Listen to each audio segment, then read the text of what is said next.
ఆంధ్రప్రదేశ్ రాజకీయాలు చూస్తే ఏమనిపిస్తుంది మీకు? ఏ రాజకీయం చూసినా ఇదే ఉందండి. అంతేనా? ఇది వీళ్ళు అంటారుగా అధికారం శాశ్వతం కాదు గుర్తుపెట్టుకో అని ఇప్పుడు జగన్ వాళ్ళు అంటారు.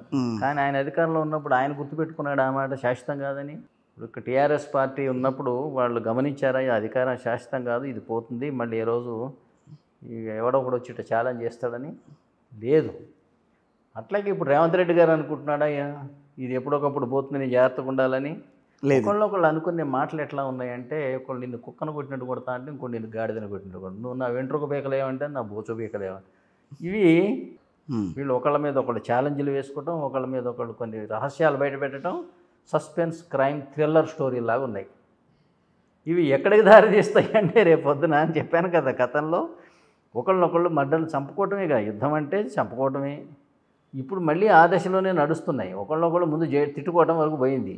ఫస్ట్ విమర్శించుకునేవాళ్ళండి మర్యాదగా, ఆ విమర్శించుకునే స్థాయి పోయి తిట్టుకునే స్థాయి వచ్చింది.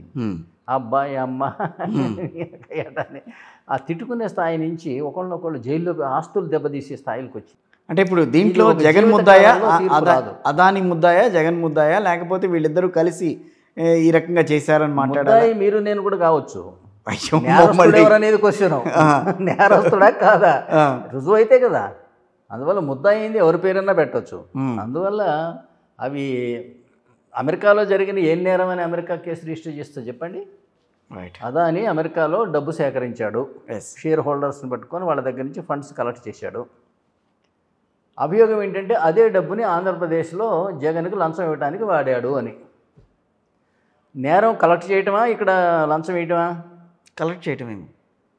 కలెక్ట్ చేస్తే నేరం ఎందుకది? నేనేం వాడతాను మీకేందో, షేర్ హోల్డర్స్ మా కంపెనీలో పెట్టుబడులు పెట్టారు అమెరికా వాళ్ళు, లంచం ఇవ్వటం నేరం. అది నేను ఈ డబ్బుతో ఏం చేస్తాననేది వాళ్ళకి చెప్పక్కర్లే కూడా. నా కంపెనీలో పెట్టుబడులు పెట్టారు. ఆ నేరం ఎవరు చేశారు? తీసుకున్న వాళ్ళు కూడా నేరం చేసినట్టేగా. అది మరి ఇట్లా ఆంధ్రప్రదేశ్లో నేరం జరిగితే అమెరికా పోలీసులు కేసు బుక్ చేసి దాన్ని కోర్టులో ప్రాసిక్యూట్ చేస్తారా? చేస్తే చెల్లుతుందా? ఇవన్నీ ఏంటంటే ఇవాళ పివి నరసింహరావు గారి మీద అట్లాగే కేసులు వచ్చినాయి. సెయింట్ కిట్స్ కేసు లాంటిది ఒకప్పుడు. వేరే ఒక దేశంలో ఇంగ్లాండ్లో అక్కడ ఒక బ్యాంక్ అకౌంట్ ఓపెన్ అయింది. ఆ ఓపెన్ అయిన దాంట్లో ఫోర్జరీలు కొన్ని జరిగినాయి. ఇది ప్రైమ్ మినిస్టర్కి సంబంధం లేదు. ప్రైమ్ మినిస్టర్ దగ్గరికి ఒక కంప్లైంట్ వచ్చింది, ఫలానా వాడు విపి సింగ్ అక్కడ అకౌంట్ ఓపెన్ చేశాడు, అది ఫోర్జరీ ద్వారా జరిగింది అని. ఓహో అట్లాగైతే ఎంక్వైరీ చేయండి అని ఈయన అన్నాడు.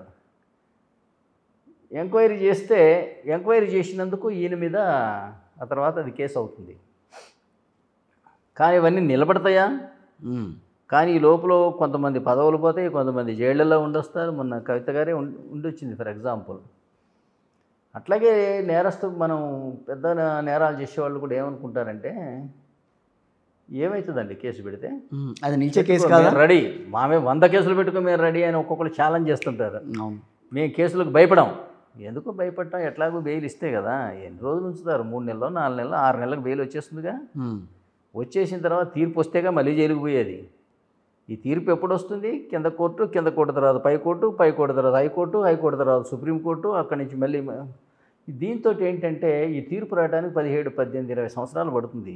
ఈ లోపల ఈ 60 ఏళ్ళు దాటిన వాళ్ళు బతుకుతాడా, ఉంటాడా, ఎట్టాకు పోతాడా కదా. అయినా నాకు 1000 కోట్లు వస్తుంటే 6 నెలలు జైలుకు పోస్తే ఏం పోయింది? అందువల్ల మేము భయపడమండి, కోర్టులకు భయపడం. ఏం జైలు అంటే మేము భయపడతాం, నేను పోరాడుతూనే ఉంటా అంటాం. ఏంటి పోరాటం అంటేనేమో సంపాదించుకునే ఆరాటం. సో పెద్ద నిలిచే కేసు కాదని అంటారా? ఏం నిలవదండి.